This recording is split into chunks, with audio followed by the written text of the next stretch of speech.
Merci à tous et toutes merci à tous et toutes d'être très ponctuels pour la reprise des sessions.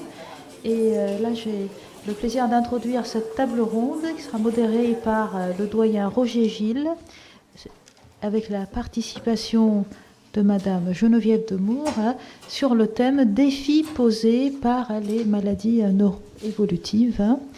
Et la parole sera d'abord au doyen Gilles.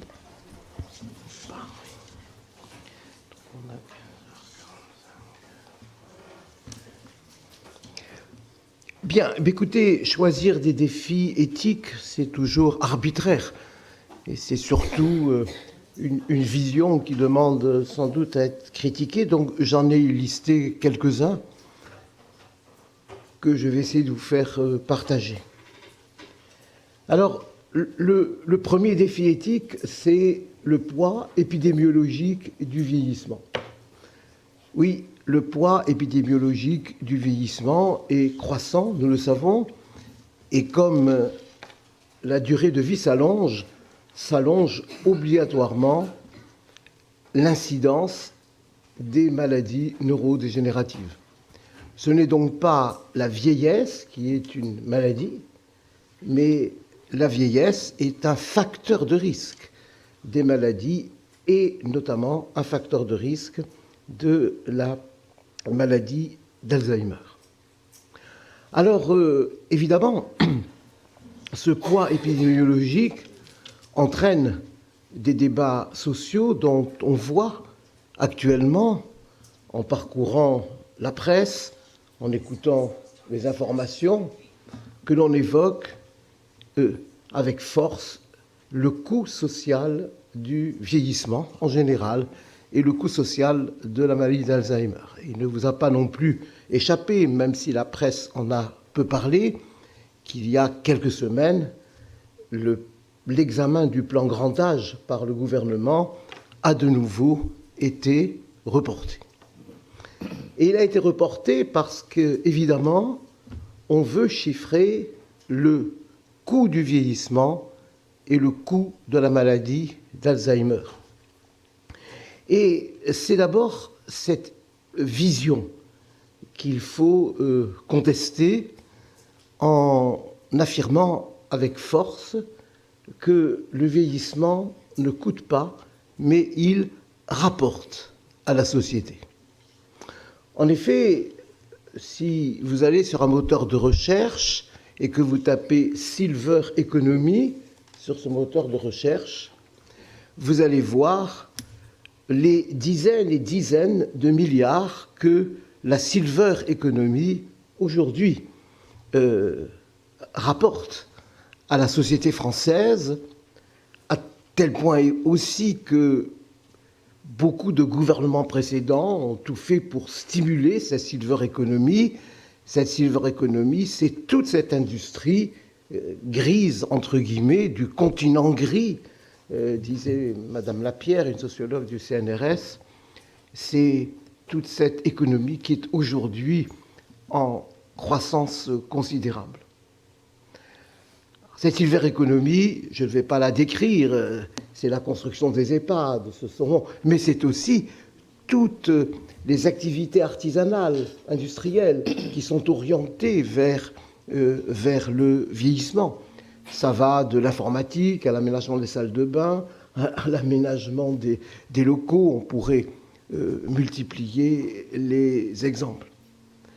Le problème, le constat aussi, c'est que, évidemment, cette Silver Economy fait vivre des familles qui, à leur tour, consomment, que les EHPAD, les établissements médico-sociaux en général, eh bien, évidemment, ont des personnels qui eux-mêmes ont des familles, qui eux-mêmes consomment, alors qu'aujourd'hui, tout l'argent des personnes âgées irrigue la société. Regardez le prix d'un EHPAD, les pensions n'y suffisent pas, il faut rajouter des économies, parfois il faut vendre la maison, parfois, et on pourrait multiplier les exemples. Il est inacceptable que notre société pratique à ce point un agisme qui ne met pas en parallèle le coût et les bénéfices liés au vieillissement. Nous avons perdu de vue la solidarité profonde d'une société qui sait que ce qui coûte rapporte obligatoirement d'un autre côté, puisqu'il y a un phénomène d'irrigation. Voilà le premier défi. Le premier défi, c'est allons-nous échapper à cette vision réductrice? Parce que cette vision réductrice, elle a un inconvénient majeur, c'est qu'elle creuse le lien intergénérationnel. Et elle fait penser qu'il y a dans la société des personnes coupables de coûter, et c'est ainsi que l'agisme devient, je dirais à la manière de Lacan, du dégagisme. Pensons aux excès que pourrait avoir une loi de fin de vie si elle aboutissait effectivement à faire considérer que ces personnes âgées sont un poids pour la société.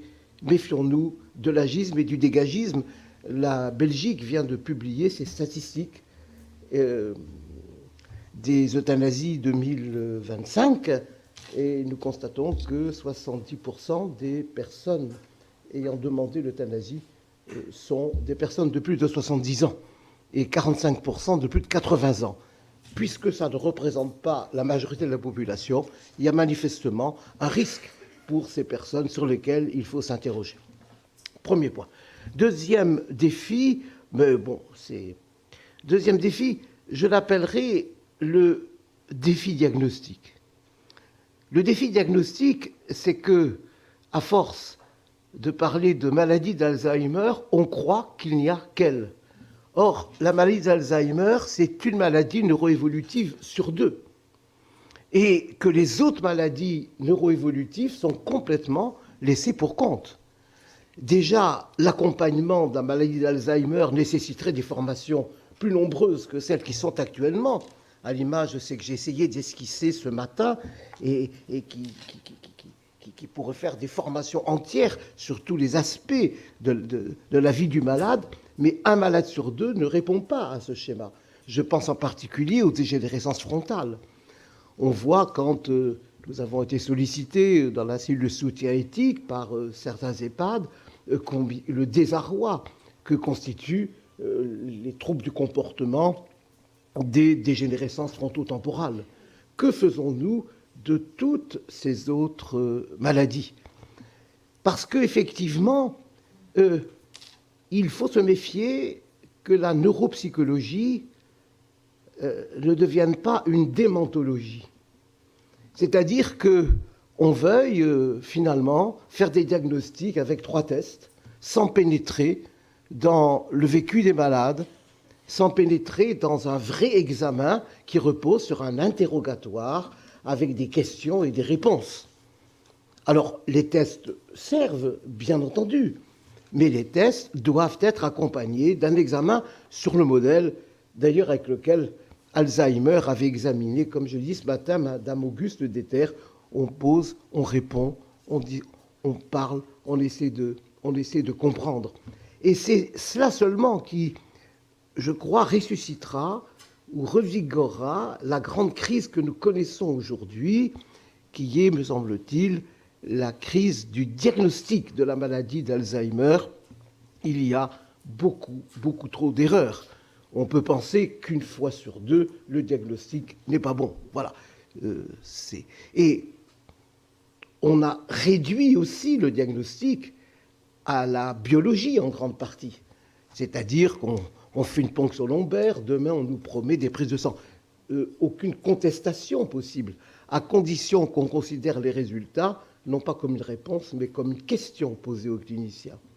Question posée aux cliniciens d'autant plus importante que nous savons que dans la maladie d'Alzheimer, la gravité des troubles n'est pas proportionnelle à la gravité des lésions.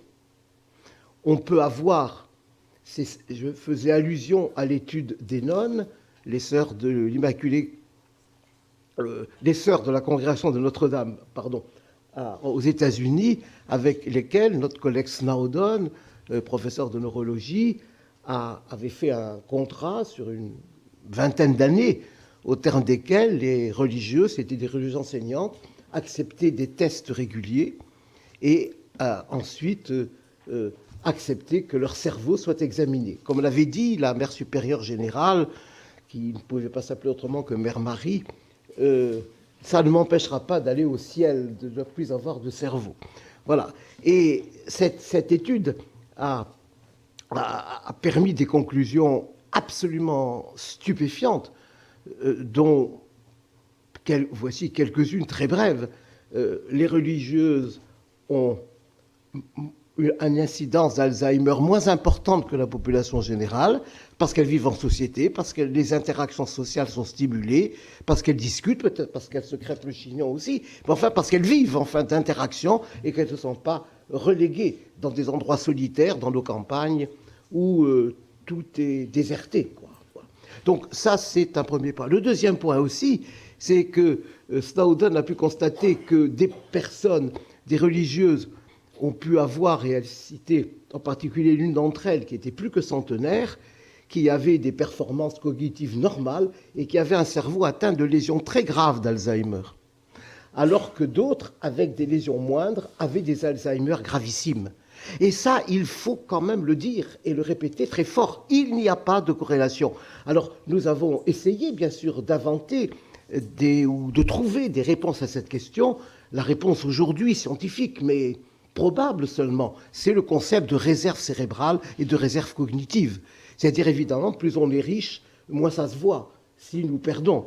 Le riche a plus... Bon, donc, effectivement, la réserve cognitive, elle se construit des apports culturels, des interactions sociales, de toutes les activités qui peuvent persister. Et ça montre effectivement que sans une société qui soit étroitement solitaire et sans des personnes âgées complètement intégrées, eh bien, la résistance à la maladie d'Alzheimer s'effondre. Et c'est aussi un discours très fort qu'il faut avoir, c'est que, me semble-t-il, dans la maladie d'Alzheimer, il ne faut pas se résigner, il faut être debout. Et il faut lui dire qu'elle ne nous aura pas, même si nous savons que parfois nous pourrons être vaincus par elle. Ensuite, dans ce défi diagnostique, il y a un grand problème éthique aujourd'hui, c'est le diagnostic précoce. C'est le diagnostic précoce de la maladie d'Alzheimer parce qu'à la fois nos autorités politiques ont décidé de retirer les 4 médicaments que nous possédions sous prétexte qu'ils avaient des activités faibles, que le service rendu était faible, contre l'avis de la Société française de neuropsychologie et la Fédération française des centres mémoire de ressources et de recherche. Il est évident que ce qui a été fait là est inacceptable, parce qu'on peut entendre aujourd'hui des consultations au cours desquelles on dit aux malades « il n'y a pas de traitement de la maladie d'Alzheimer ». Ceci n'est pas acceptable, parce que nous avons rompu un lien qui est le lien médicamenteux. Le lien médicamenteux est un lien très important. Alors, oui, ils ont fait des effets secondaires. Moi, j'en ai pas vu beaucoup, et je peux dire que j'en ai prescrit beaucoup de ces médicaments, sans doute aussi fou. Et ces médicaments... D'autre part, nous sommes aussi dans une médecine de masse qui est un peu terrifiante, parce que nous savons aujourd'hui que des médicaments anticholestérasis agissent sur les troubles psychotiques de la maladie d'Alzheimer sur des séries d'observations très courtes, et ils ne sont plus remboursés. Il aurait fallu laisser 10% de remboursement pour que les mutuelles le fassent. Mais nous avons cédé, nous nous sommes couchés. Voilà le problème aujourd'hui, et nous disent il n'y a plus de traitement de la maladie d'Alzheimer. Alors évidemment, un nouveau traitement arrive, beaucoup plus cher, et du coup on se dit mais qui l'aura? Non, peut-être pas, il est trop cher, comment on va faire, comment on va sélectionner? Nous jouons beaucoup avec l'espérance de ces malades, et je pense que nous sommes dans un pays qui ne pense pas assez que l'espérance se respecte, qu'on ne peut pas être des briseurs de cette petite fille espérance dont parlait Charles Péguy, que le médicament est un lien. Et d'autre part, il est évident aussi que quand il y a peu de médicaments, je prétends, peut-être à tort, qu'il faut avoir des idées nouvelles. Il y a des médicaments bénins qui peuvent être donnés. Quand les malades disent « il n'y a rien », ouvrez un moteur de recherche et mettez vitamine D INSERM, et vous verrez les travaux sur la vitamine D et l'Alzheimer. Et c'est quand même pas possible d'essayer avant. Ça coûte 0,5 euros par jour, enfin 0,5 euros par jour de prescription. Enfin, je ne sais pas. Il faut inventer. On n'a pas le droit à la passivité. Et je crois que cette absence de réaction est une absence de pensée qui ne peut pas relever, à mon avis, d'une éthique citoyenne. Un citoyen nous sommes respectueux des pouvoirs publics, bien entendu, mais nous devons aussi faire preuve d'inventivité. Voilà donc le deuxième point sur ce diagnostic précoce que nous préconisons maintenant, alors même que nous n'avons pas de traitement. Et que bien sûr, si le nouveau traitement est un jour remboursé en France, il y aura des conditions telles, des sujets jeunes, etc., qui font qu'on fait des diagnostics précoces. Pourquoi faire? D'autre part, le défi, c'est le défi de l'annonce aussi. Je serai très bref là-dessus, mais l'annonce est souvent un supplice, c'est un verdict. C'est le malade qui est propriétaire de son information. Veut-il savoir ce qu'il a? Est-on obligé de lui dire parce qu'on l'a décidé ce jour-là? Et si on regarde les conseils délivrés, mettez-vous dans une pièce, ne soyez pas dérangé par le téléphone. Non, mais de qui se moque-t-on? Est-ce qu'on a besoin de tous ces renseignements pour pouvoir agir? Non, c'est quand le malade demande qu'il faut répondre. Jamais en lui mentant, mais en pratiquant ce que Jacques Lacan appelait à juste titre le mi-dire. On fait un pas, encore un pas. Et si ça suffit, c'est qu'il n'a pas envie d'entendre autre chose. Et on doit respecter son déni. Et s'il veut qu'on aille plus loin, il nous le dira. Et s'il nous dit « Est-ce que j'ai un Alzheimer ?» Évidemment, on ne lui mentira pas. Mais on lui dira avant « Et pour vous, qu'est-ce que c'est qu'une maladie d'Alzheimer ?» Parlons-nous, comme on disait à nos malades. « Et pour vous, qu'est-ce que c'est une sclérose en plaques ?» Ah, c'est le fauteuil roulant dans 10 ans. Eh bien justement non, je vais vous montrer. Voilà ce que c'est. Ça ne peut pas être ces consultations d'annonces où il faut arriver flanqué d'un état-major. Non, c'est le malade qui est le propriétaire de son annonce. Ce terme est d'ailleurs uniquement franco-français, puisque le terme announcement n'est jamais utilisé dans la langue anglo-saxonne. Ça a été imposé par une petite intelligentsia française, et c'est le mot. En anglais, c'est telling, to tell, c'est parler au malade. Annonce, c'est solennel. On annonce un mariage, des enterrements. Jadis, le tambour dans les villages passait faire des annonces. L'annonce a une solennité qui n'est pas de mise. Et je ne comprends pas encore que nous ayons fait preuve de cet esclavage lexical marqué. Je me tue à le combattre, mais comme disait Jacques Prévert, quand quelqu'un vous dit « je me tue à vous le dire », laissez-le donc parler. Donc je finirai bien par quitter ce monde sans avoir de réponse. Voilà. Enfin, et je voulais juste, parce qu'il faut arrêter, il y aurait tellement de choses à dire, et Geneviève et Nathalie ont d'autres choses à dire. Je crois aussi que nous vivons dans une société terriblement utilitaire. Terriblement utilitaire, c'est-à-dire que quand on a mis en place pour la maladie d'Alzheimer ce qu'on appelle les thérapies non médicamenteuses, l'art-thérapie par exemple, qui à mon avis n'est pas l'art-thérapie, je dis ça parce que j'ai beaucoup d'affection pour les art-thérapeutes, puisque j'enseigne des art-thérapeutes dans le diplôme de la faculté de médecine de Poitiers, mais enfin... On peut jouer de la clarinette sans faire de la clarinettothérapie, quoi. Hein.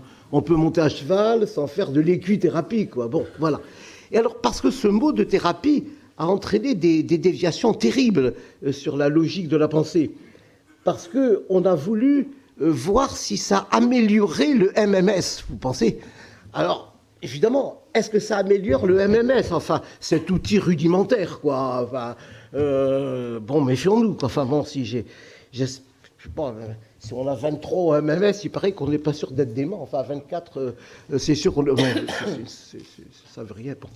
Bon, et méfions-nous de cette attitude réductrice, parce qu'effectivement, les tests ne bougent pas. On ne fait pas bouger Grover Bush, on ne fait pas bouger tous ces tests, parce qu'il ne s'agit pas d'améliorer la maladie, il s'agit d'aider les malades à vivre. Le but du soin, c'est ça. Le but du soin, ce n'est pas d'obtenir une amélioration toujours. Voilà donc quelques-uns des défis qui se posaient. J'ai été très intéressé et en même temps inquiété par la présentation de Neema Jafari tout à l'heure dans cette prévision du suicide. Si demain on l'appliquait aux vieux, qu'est-ce que ça va donner? Qu'est-ce que ça risque de donner? Je crois qu'on a de quoi un peu trembler. Voilà, donc j'arrête là, parce que le discours court et le discours long aboutissent au même. C'est à vous, Geneviève.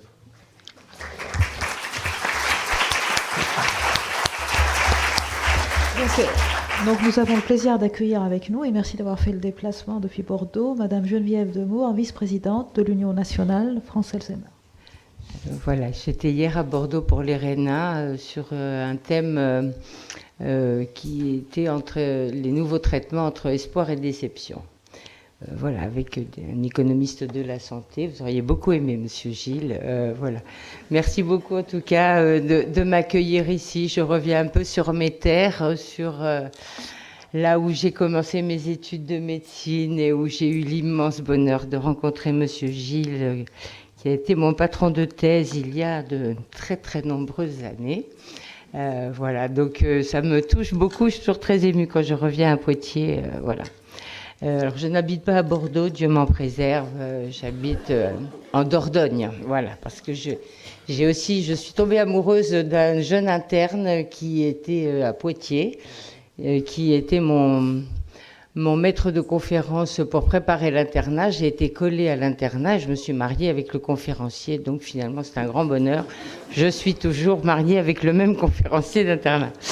Alors, pour être plus sérieux, c'est vrai que j'ai été gériatre pendant très longtemps, psychogériatre, et que j'ai eu, j'espère que je ne vais pas vous choquer, j'ai eu la chance d'avoir une maman qui a vécu et qui est morte avec une maladie d'Alzheimer ou apparentée, comme sa mère avant elle et comme sa grand-mère avant elle. Si je dis ça, c'est parce que je crois que cette maladie qui est la deuxième cause de terreur chez les Français après le cancer, c'est vraiment une maladie terrible. On dit tout sauf Alzheimer. J'ai un de mes patients qui m'a dit, en fait, je suis rassurée, je n'ai qu'une maladie à cordeler. Oui, heureusement que c'était pas Alzheimer. Voilà, donc les mots sont absolument terribles et moi je m'attache beaucoup aux mots. Depuis que je suis donc présidente de France Alzheimer en Dordogne et puis vice-présidente de l'Union nationale.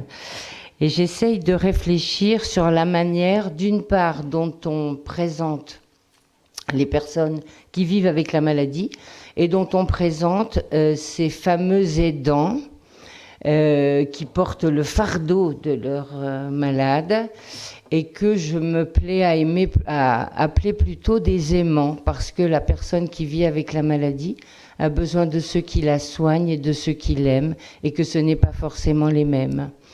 Et que donc, dans tous ces mots qui sont développés autour de la maladie, il y a un véritable défi dans la manière dont on présente les choses et dans le vocabulaire. C'est-à-dire qu'on a du mal à dire « ma mère a vécu avec une maladie d'Alzheimer », on dit plutôt « ma mère est Alzheimer », comme si l'Alzheimer résumait complètement son identité. Ce qui pose vraiment beaucoup de questions, ce qui me pose beaucoup de questions éthiques, parce que même avec une maladie d'Alzheimer, que reste-t-il de l'identité de la personne ? Et il en reste beaucoup. Et que reste-t-il ? Et il en reste beaucoup de sa capacité à avancer dans la vie, à évoluer, à changer d'idées, de valeurs, voilà. Sans doute, si vous avez travaillé en EHPAD ou en psychogériatrie, vous avez vu toutes ces personnes qui avaient milité au Parti communiste pendant très longtemps et puis qui souhaitaient aller au temps de prière dans l'EHPAD. Vous avez vu aussi, peut-être comme moi, cette vieille dame qui avait été en camp de concentration et qui a assisté à la messe et qui a communié et qui demandait à manger du porc pendant tous les repas et qui ne comprenait pas pourquoi son fils avait dit surtout ne lui donnez pas. Voilà. Donc dans ces mots-là, c'est un petit peu compliqué. Il y a aussi tous ces mots de placement qui me terrorisent toujours et qui rejoignent ce que vous disiez. Quand on annonce le diagnostic, c'est à la famille, c'est un Alzheimer, tenez le coup tant que vous pourrez, et après, il n'y aura qu'à la placer. C'est des mots qui fracassent complètement l'espérance qui doit accompagner chaque moment du soin auprès de ces personnes-là. Donc ce terme de placement, ce terme de gérer, je dis souvent aux professionnels, mais c'est les banquiers gèrent, vous soignez, mais en EHPAD on gère les lourds, les plus lourds, enfin voilà. Et puis cette présomption d'incompétence qui accompagne les personnes malades, qu'on catalogue où on pense qu'ils font n'importe quoi, qu'ils disent n'importe quoi, alors qu'ils font sans doute des choses que nous ne pouvons pas comprendre et que peut-être à force de ne pas pouvoir le dire en mots, ils mettent en scène des blessures, des traumatismes, des choses de leur histoire ancienne qu'ils n'ont jamais pu dire, des pardons qu'ils n'ont pas pu obtenir, voilà.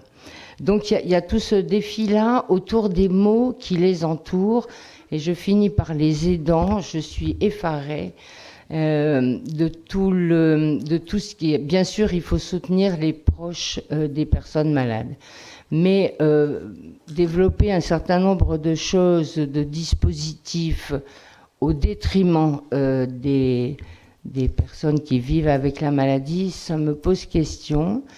Chez France Alzheimer, on parle beaucoup des aidés, et j'entends des bénévoles parler de nos pauvres aidés.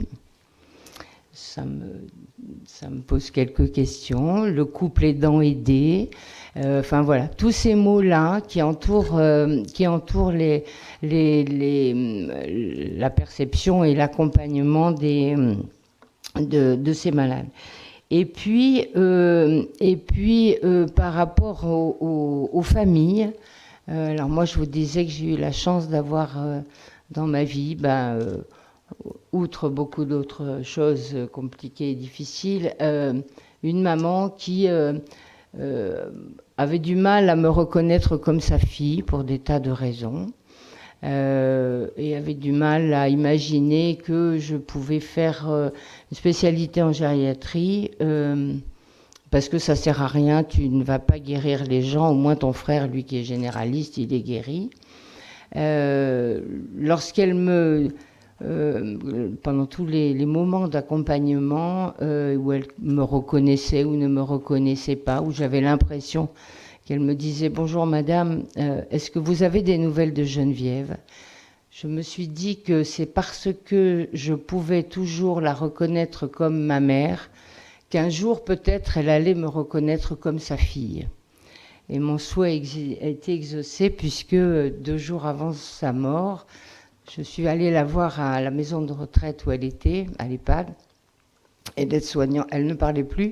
L'aide-soignante lui a dit « Il y a une dame qui vient vous voir » et elle a entrouvert les yeux et elle a murmuré « Ma fille » et elle est morte 2 jours après.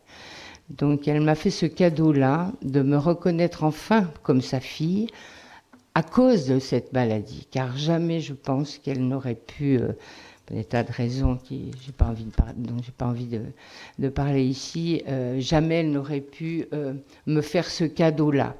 C'est pour ça que je pense qu'un des défis de cette maladie-là est aussi sans doute de refaire du lien au sein de la famille et de permettre que les choses se dénouent, elles qui n'ont jamais été dénouées parce que nous enfilons chacun les uns après les autres des costumes de pouvoir, des costumes de paraître, des costumes de place dans la famille, des costumes qui viennent de nos adolescences, de nos histoires familiales 2 ou 3 générations avant. Et je pense que ces maladies-là, qui sont souvent évoquées comme des maladies du lien, du n'importe quoi, ils comprennent plus rien, ils me reconnaissent plus, c'est même pas la peine que j'aille le voir, elles peuvent permettre de refaire du lien et surtout de pouvoir valider l'après. L'après, une fois que la personne va être décédée. J'ai souvenir d'une situation familiale où une vieille dame vivait avec sa fille trisomique, avec une maladie d'Alzheimer ou apparentée. Et elle avait 8 enfants, cette vieille dame, et des enfants qui étaient avec des profils professionnels très divers, entre le chauffeur routier et l'enseignant, passant par l'assistante sociale, voilà, et cette gamine qui était plus une gamine, qui avait une 50aine d'années, et qui était trisomique, et qui s'occupait de sa maman comme sa maman s'occupait d'elle. Et est venu le moment où le soutien à domicile, et ça m'intéressait beaucoup tout à l'heure ce que vous avez dit du soutien à domicile et non pas du placement, et s'est posé comme question. Et vous imaginez dans cette famille ceux qui étaient pour l'entrée en institution, ceux qui étaient contre l'entrée en institution, ceux qui avaient des tas d'idées en faisant référence à ce que pour eux, ils pensaient que c'était le mieux. Ah non, mais moi, si jamais, etc., j'en dirai un petit mot pour finir tout à l'heure. Et j'ai réuni tous ces enfants un samedi après-midi sur le parking de l'EHPAD. Il y avait les valeurs ajoutées qui étaient là, quelques valeurs ajoutées à qui j'ai demandé de rester sur le parking. Je pense aux belles-filles et aux gendres. Et nous nous sommes mis autour de la table avec ces 8 enfants. Et j'ai demandé à la dame qui était à côté de moi, vous avez beaucoup de chance d'avoir des enfants qui vous aiment à ce point qu'ils ont pris leur après-midi de samedi pour venir, pour que nous parlions de ce qui est le moins mal pour vous, compte tenu de vos troubles, de votre maladie, de vos difficultés, tout ça. Et je leur ai demandé de se présenter. J'ai demandé à la vieille dame de me présenter tous ces enfants. J'avais pris soin de noter tous les prénoms parce que je me suis dit, si jamais il y a un prénom qui est oublié, ça va être terrible pour celui qui n'est pas nommé. Finalement, il y a très bien réussi. Et alors qu'on sentait une tension entre les enfants, entre ceux qui savaient, ceux qui ne savaient pas, ceux qui pensaient être le mieux à même de prendre la décision, certains ne s'étaient même pas dit bonjour. C'était assez terrible. Et puis la vieille dame a continué en disant j'ai perdu mon mari très jeune et j'ai courageusement élevé tous mes 8 enfants. Je les aime beaucoup. Et puis il y avait, quand ils étaient petits, on allait se promener dans la forêt. Et j'avais toujours peur d'en perdre un. Alors on avait inventé un cri de ralliement pour savoir toujours où on était dans la forêt. Et à ce moment-là, les 8 enfants, d'une seule voix, ont poussé ce cri de l'enfance, ça me touche beaucoup parce que c'était vraiment très émotionnel, enfin au niveau émotionnel c'est très fort. Et ces enfants, grâce à ce que venait de dire la maman et à ce qu'elle avait pu faire renaître et ressurgir de ces liens d'enfance, cette maladie leur a permis de se parler enfin, et on a pu évoquer les choses avec cette vieille dame, mais on a pu prendre une décision qui était la moins mauvaise, sans doute pas la meilleure, mais la moins mauvaise compte tenu du contexte. Juste, c'est simplement pour vous dire que la maladie peut permettre de refaire du lien au sein d'une famille, parce que ça peut permettre de résoudre les secrets jamais dévoilés, les blessures jamais cicatrisées, et que le fait que la personne puisse dire mais tu sais que je t'aime ou tu sais que je te demande pardon. Voilà, je crois que c'est un défi qui me touche beaucoup. C'est pour ça que j'essaye d'œuvrer au sein de France Alzheimer pour que cette association magnifique ne soit pas qu'une association de famille, mais une association de personnes malades et de leurs proches, parce qu'on ne peut pas différencier les uns des autres. Et voilà. Et puis, dernière chose qui me semble important aussi, cette maladie repose la question, et vous en avez parlé, Monsieur Gilles, de la place des professionnels auprès des personnes, qui ne sont pas des professionnels qui vont guérir, mais des professionnels qui vont prendre soin. Et je suis un petit peu ennuyée par ce terme de soin qui est de plus en plus banni. On parle maintenant d'accompagnement. Donc on fait de l'accompagnement. Alors peut-être que le soin psychogériatrique dont j'ai été bercée n'a pas été forcément toujours compris, ou je ne sais pas, mais il s'agit bien de prendre soin des personnes qui nous sont confiées. Et il s'agit bien de faire en sorte que les professionnels dans les institutions et à domicile, puisque je rencontre beaucoup d'aide à domicile, soient considérés comme vraiment des soignants avec des guillemets avant, après, je ne sais pas, mais pas seulement des accompagnants. Je pense que c'est cette difficulté qu'on voit dans le recrutement des personnels, dans leur difficulté à rester dans le même établissement, à continuer à ne pas s'épuiser. Il vient aussi de la manière dont on regarde cette qualité du soin, qui n'est pas un soin technique, qui n'est pas un soin qui va encore une fois guérir les gens, mais qui va leur permettre de vivre jusqu'au bout de la vie de manière la plus bienveillante et paisible possible. Et je termine juste parce que je suis sollicitée pour écrire des recommandations sur ce que vous connaissez sans doute, l'Advanced Care Planning. Et je suis un peu terrorisée, comme pour les directives anticipées, qui sont certes légitimes, bien évidemment, mais sur l'incompréhension qu'ont certaines personnes du fait qu'on peut écrire des choses à un moment donné de sa vie, mais que ces choses-là ne seront pas forcément, elles vont pouvoir être amenées à changer. Et que pouvoir mettre des choses, et quand vous parliez des projets de loi, quand on entend « si j'ai un Alzheimer, je préfère qu'on me supprime tout de suite », c'est écrit noir sur blanc, ça risque d'ouvrir la porte à des tas de choses qui sont un petit peu ennuyeuses. Donc voilà, c'était simplement, Monsieur Gilles m'avait dit, surtout Geneviève, vous ne préparez rien, vous allez parler comme ça, à cœur ouvert. Alors je parle à cœur ouvert, on partage un petit peu comme ça, mais c'était un petit peu ces choses-là qui m'ont interpellée au niveau de cette maladie. Alors je le dis ici, je le dis peu, mais cette magnifique maladie qui permet, dans le regard que je pose sur l'autre, de changer le regard que je pose sur moi-même.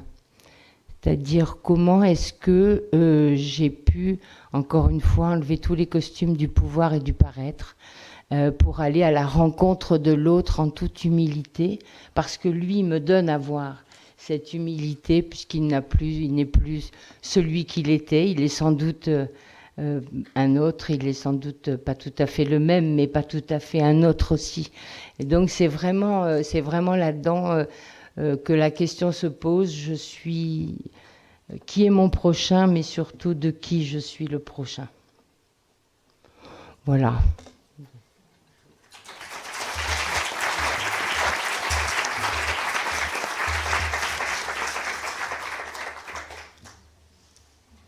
Merci beaucoup, Madame Demours, pour ce partage, ces témoignages très très forts.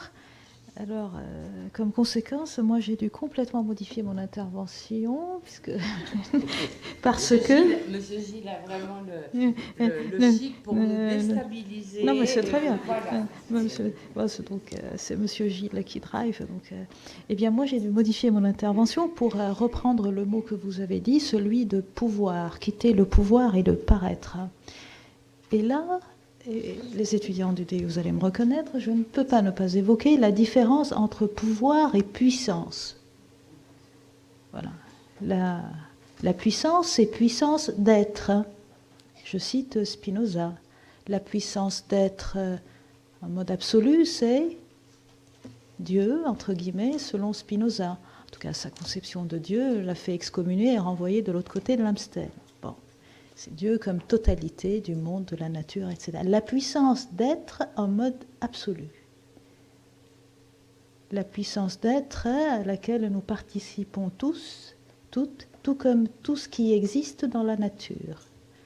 Et la puissance d'être qui veut dire simplement, par le fait d'être là, les choses adviennent autour de soi, sans rien vouloir, sans rien arrêter, sans rien faire.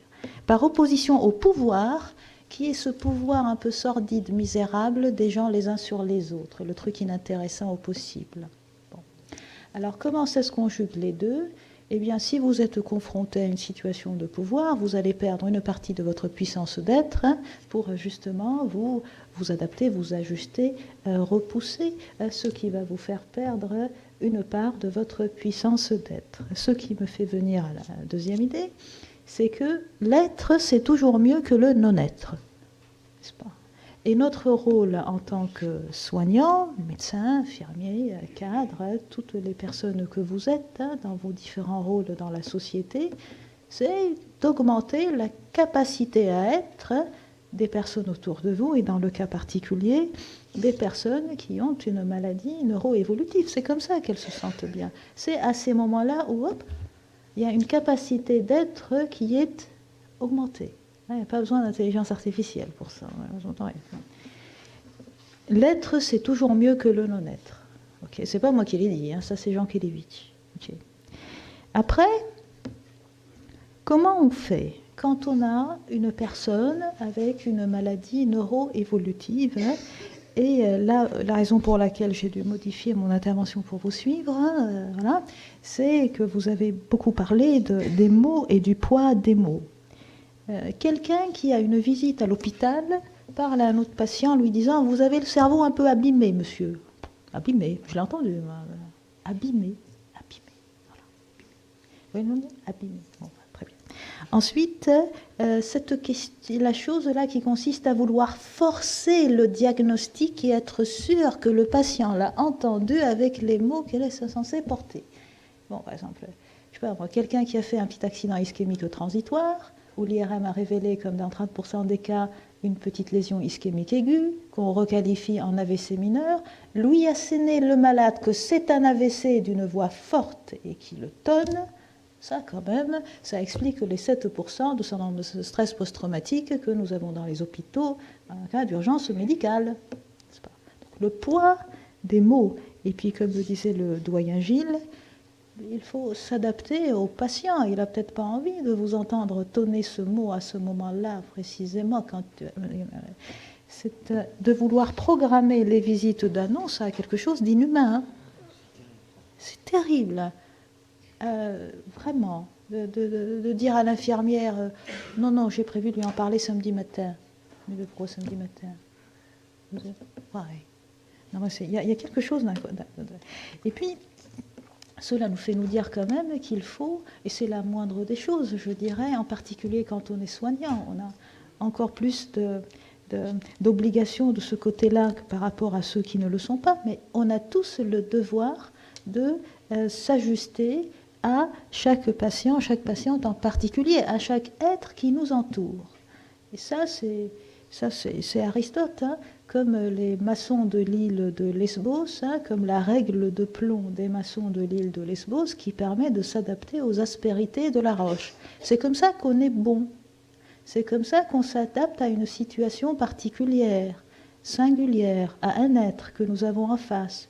Si on est dans une situation où on fait la même chose pour tout le monde, je ne sais pas ce qu'on fait, mais là, on est très loin de l'éthique, puisque l'éthique, c'est exactement s'ajuster à chaque situation singulière, à chaque situation particulière. Et puis là, les maladies neuroévolutives ont ça de particulier, c'est que ça touche notre capacité à non pas seulement agir, être capable d'eux, mais aussi ce qu'on appelle en anglais les brain skills.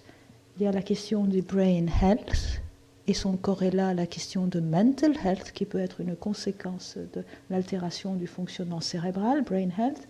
Et puis il y a la question des brain skills, c'est-à-dire notre capacité ici à être ensemble, en ce moment, à mobiliser ces notions, à être ensemble dans notre intersubjectivité respective, fait appel à ces brain skills.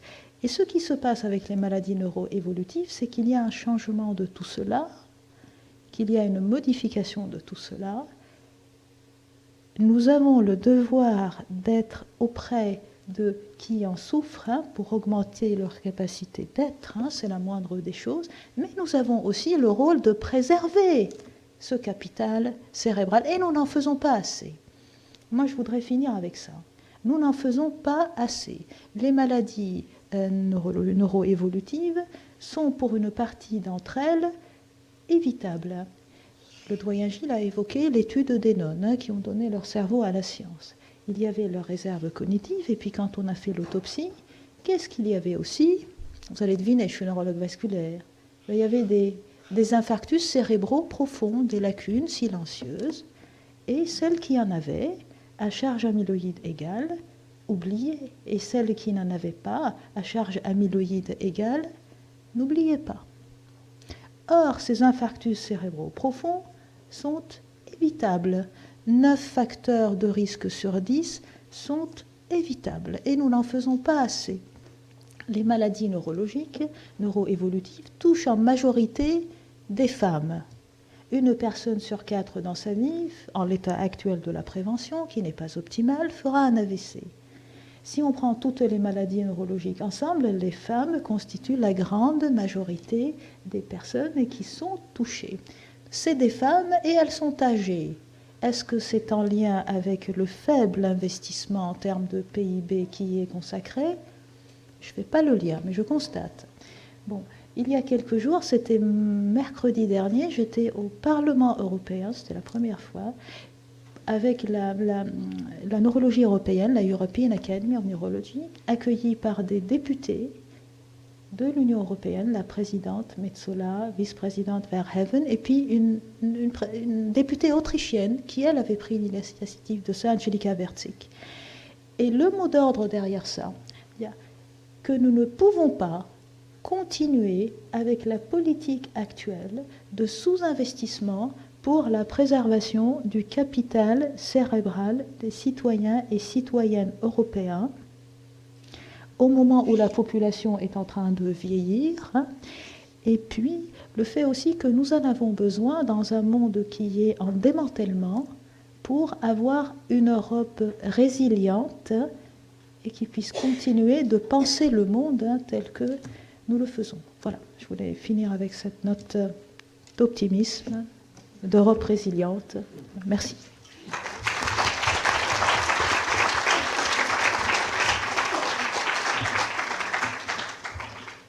Alors, il est 17h exactement et on est à l'heure. La suite. Alors, la suite est prévue. Merci Théo.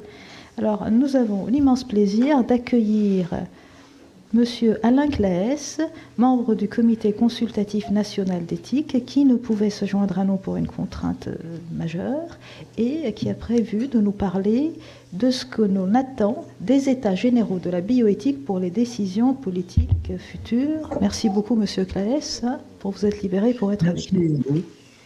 Est-ce que le son, on peut le monter?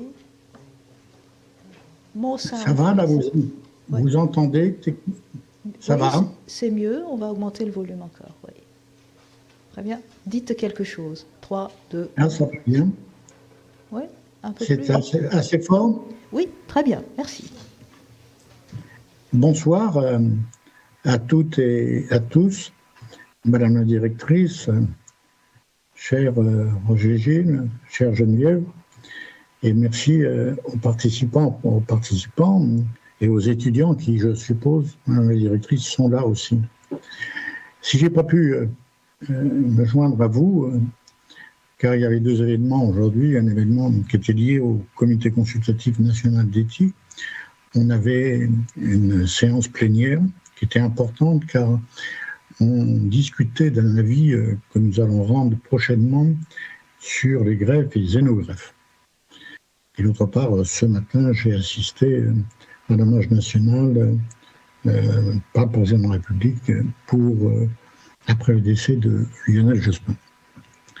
Moi, chers amis, je suis très heureux d'être avec vous pour vous parler de ce moment qui va être important, un moment démocratique, qui sont les états généraux des lois bioéthiques.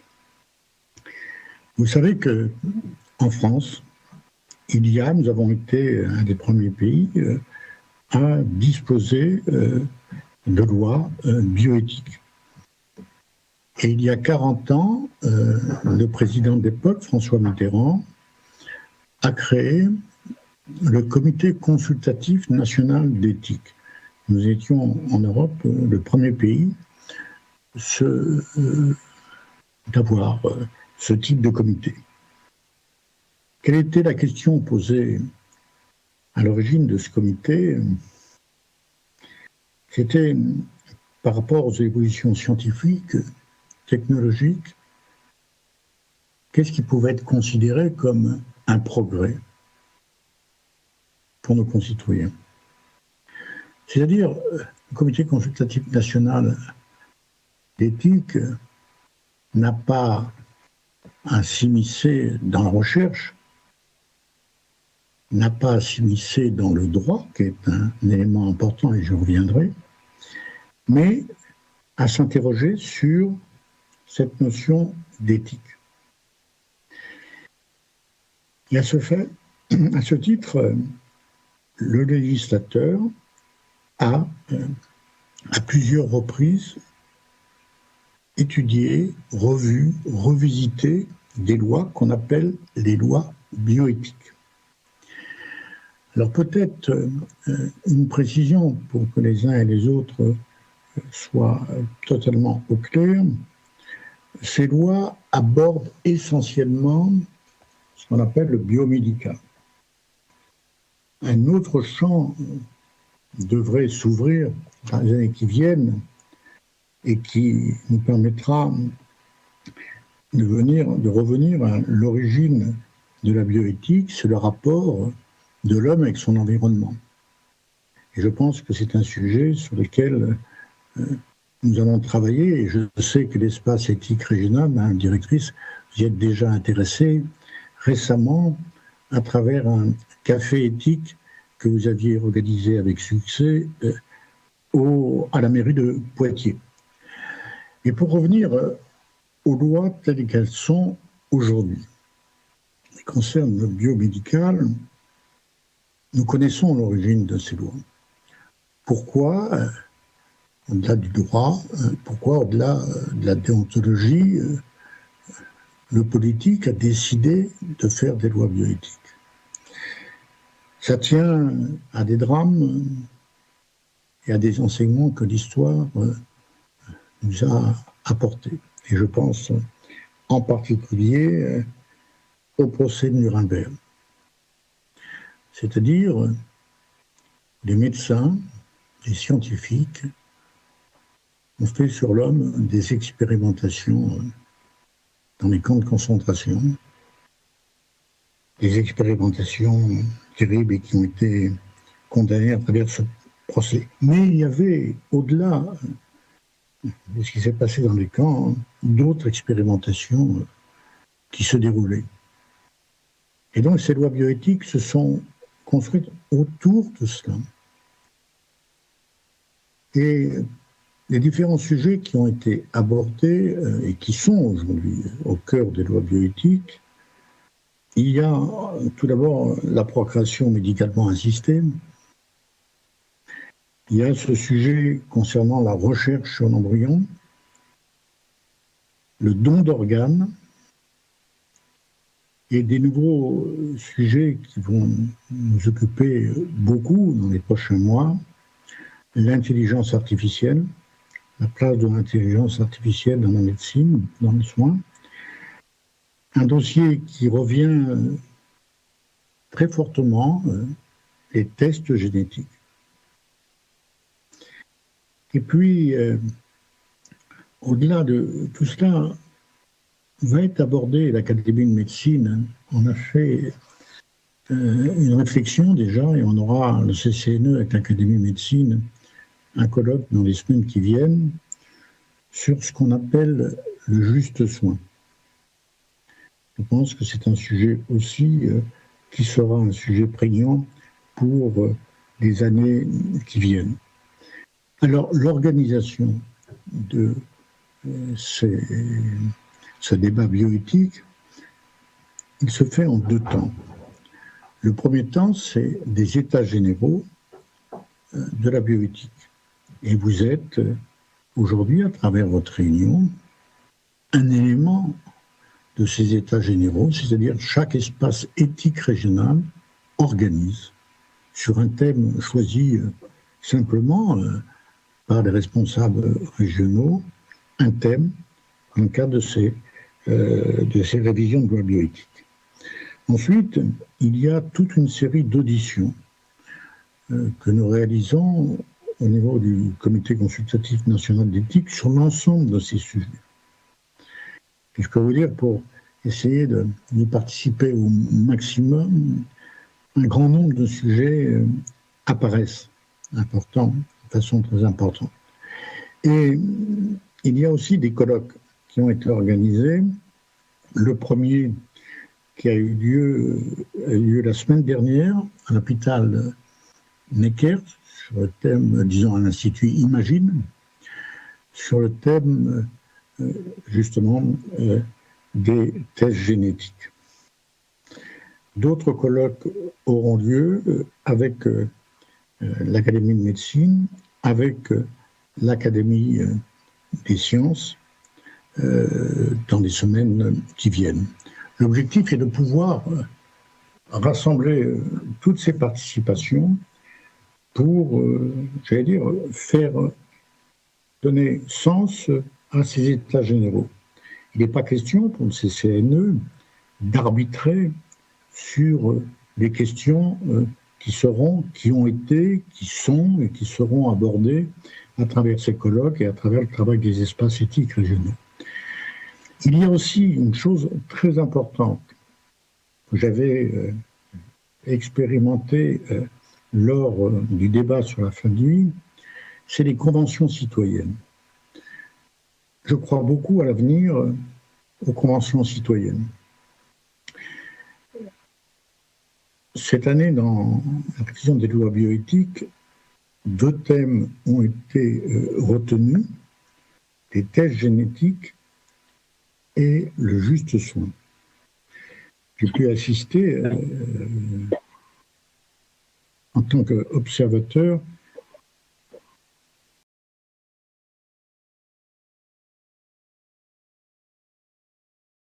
aujourd'hui. Ce qui est en jeu, c'est un élément important pour notre démocratie, c'est que les citoyens puissent accéder sur des sujets aussi complexes, aussi difficiles, à la fois un débat contradictoire et un débat où ils peuvent progressivement se faire une opinion. Je fais une parenthèse, mais je pense que le rôle du CCNE dans les années qui viennent, à un moment où toute parole se valent, où la science est remise en cause, où une forme de populisme se développe, il est essentiel, et c'est le rôle du CCNE, de travailler dans ce sens. Donc, pour être très bref, ces états généraux se termineront en novembre, décembre, et ensuite viendra le moment où nous devrons, pour la future loi bioéthique, faire un certain nombre de propositions.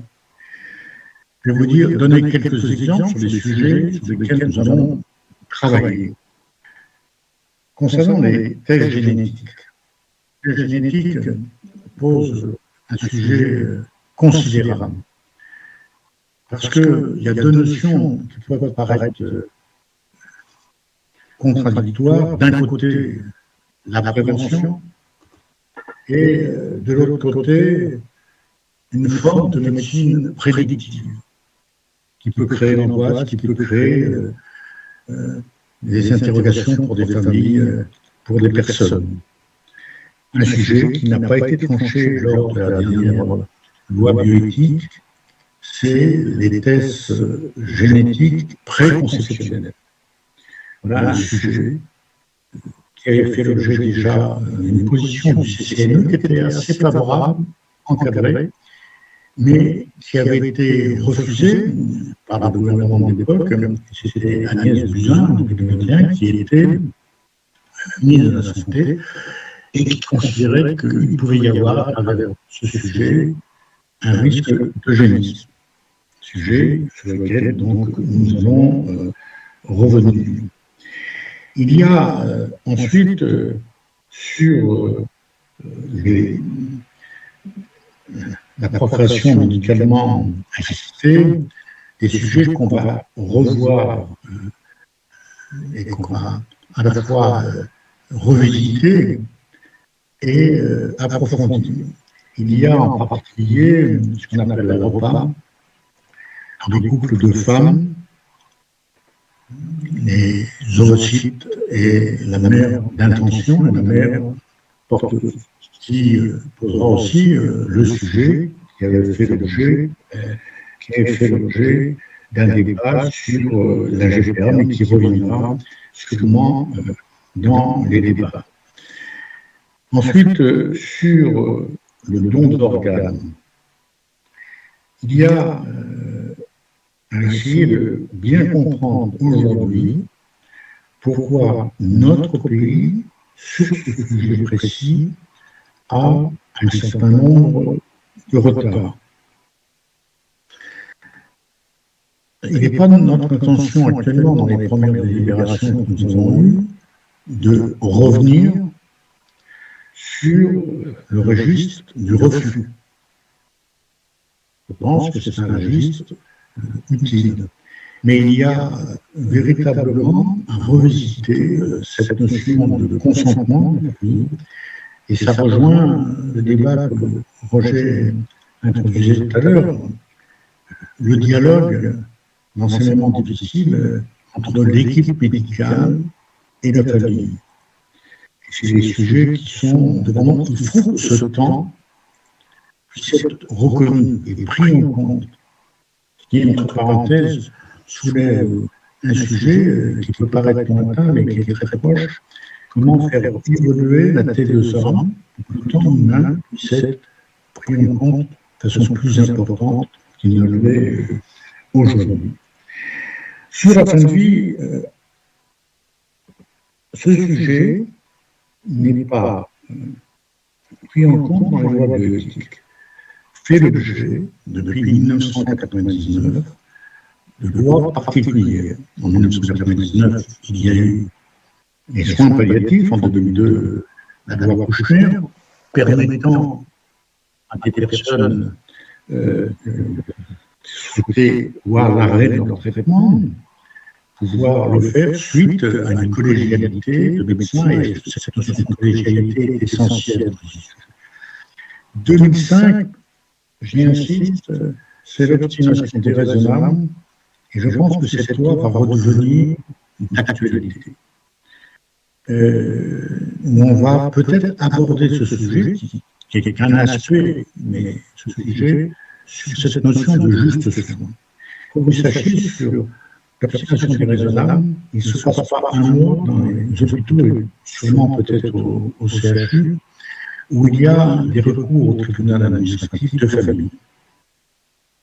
Et parfois, ces recours vont jusqu'au Conseil d'État. Et je pense qu'aujourd'hui, particulièrement en réanimation, ces questions sont brûlantes d'actualité. Geneviève, un mot et j'avais l'occasion de dire au conseil d'administration de France Alzheimer, il n'a jamais été question d'introduire dans le sujet de la fin de vie la maladie d'Alzheimer.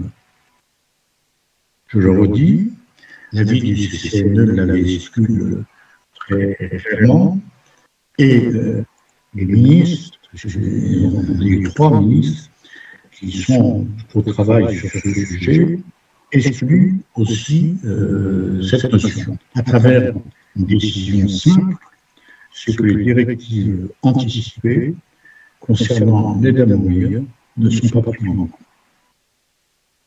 Donc il faut que la personne soit autonome, il faut qu'à travers un dialogue avec les équipes en collégialité, on puisse vérifier la réalité de cette personne n'est pas influencée par son entourage, etc.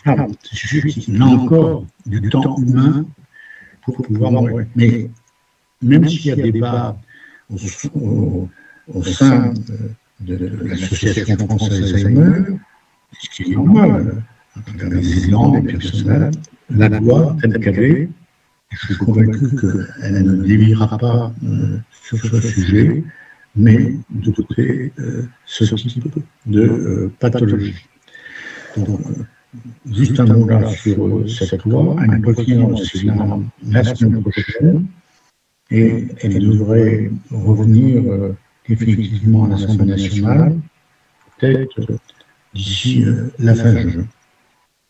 Moi, ce que je voulais vous dire, c'était frustrant, moi c'était très court, je suis navré pour des problèmes techniques, et ce que je voulais, en terminant, ces sujets se traduisent au quotidien à travers les soins, ces sujets d'éthique, de bioéthique, se traduisent au quotidien. La loi ne fait pas tout. La loi fixe un cadre. Fixe un cadre, et on le sait très bien. Et souvent, ce cadre est demandé par la communauté médicale. Mais ce n'est qu'un cadre. Et c'est la pratique au quotidien qui doit vivre. Et parfois, cette pratique au quotidien, les difficultés sont liées parfois à des sujets d'organisation. Je pense aux grèves, je pense à ces sujets de consentement, il faut trouver le temps, l'organisation, et puis parfois à des questions financières. Mais chez le dernier point, c'est pas tranché, nous en débattrons dans les mois qui viennent. Je souhaite que la future loi bioéthique, au-delà de ces sujets biomédical, s'ouvre sur ce sujet concernant, en termes de santé, les relations entre l'homme et son environnement. Et je voudrais dire à Roger Gilles, ce petit papier qu'il a fait il y a 3 ans ou 4 ans, concernant ce sujet, avec un petit historique sur le mot bioéthique, je conseille aux uns et aux autres de le relire.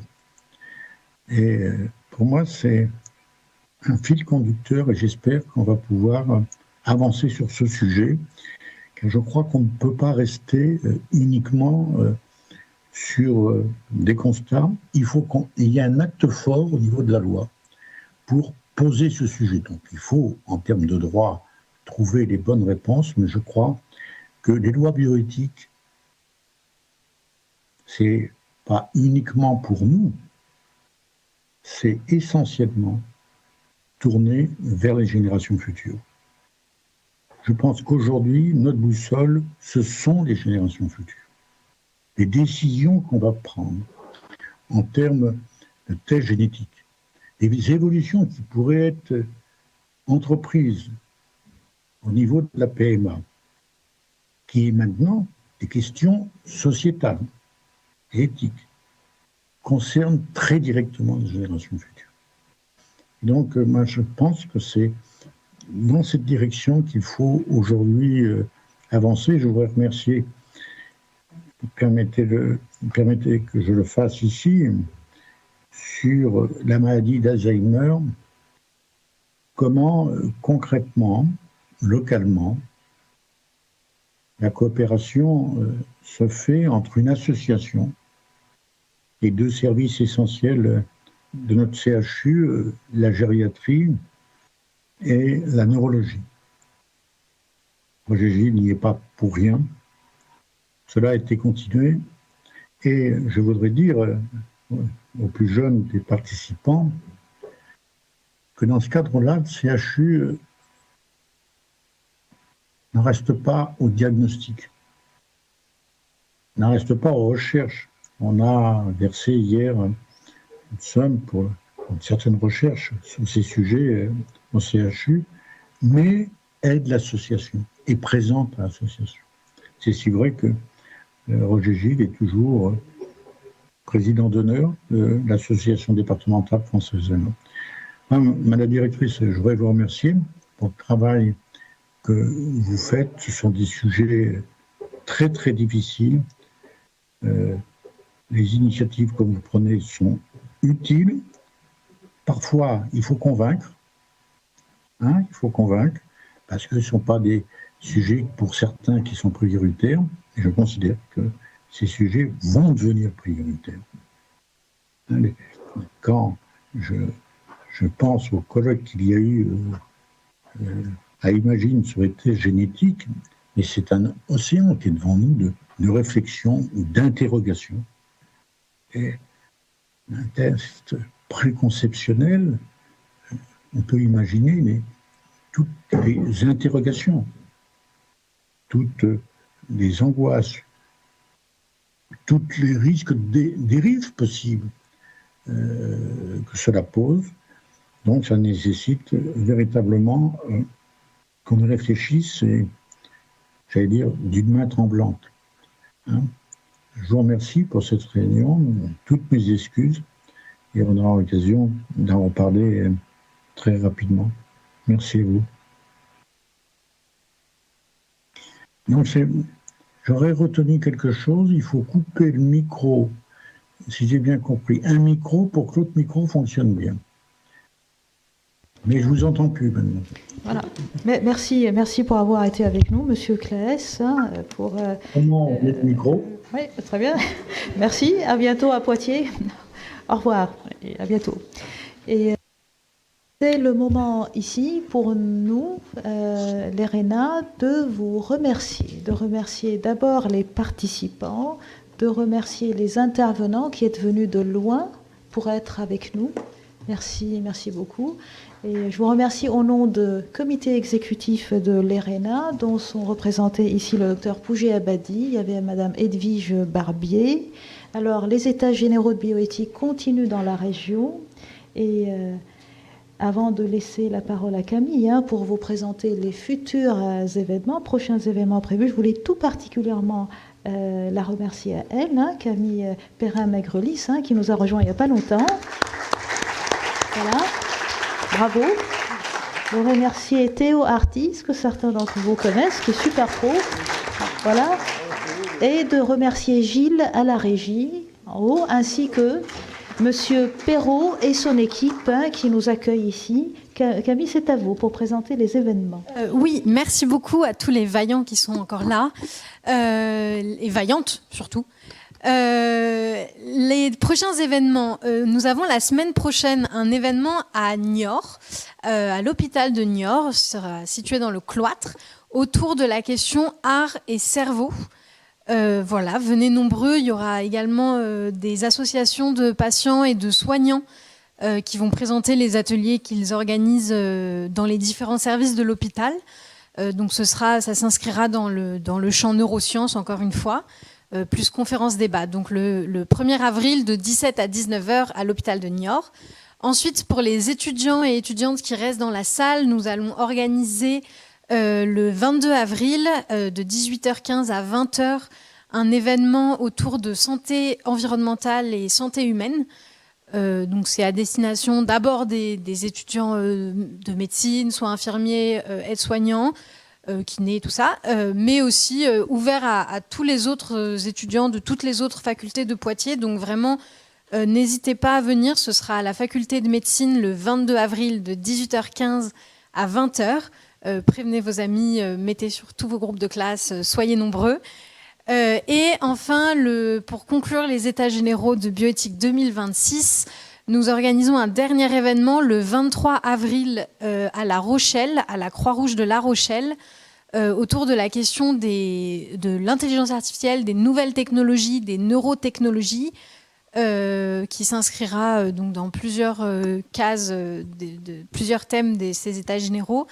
On n'a pas encore d'heure précise, mais les informations viendront très très rapidement. Oui, ce sera l'après-midi. On n'a pas d'horaire exactement précis, mais ça devrait être déterminé très très bientôt. Donc voilà, vous pouvez dès à présent noter dans vos agendas et venir nombreux. Merci beaucoup.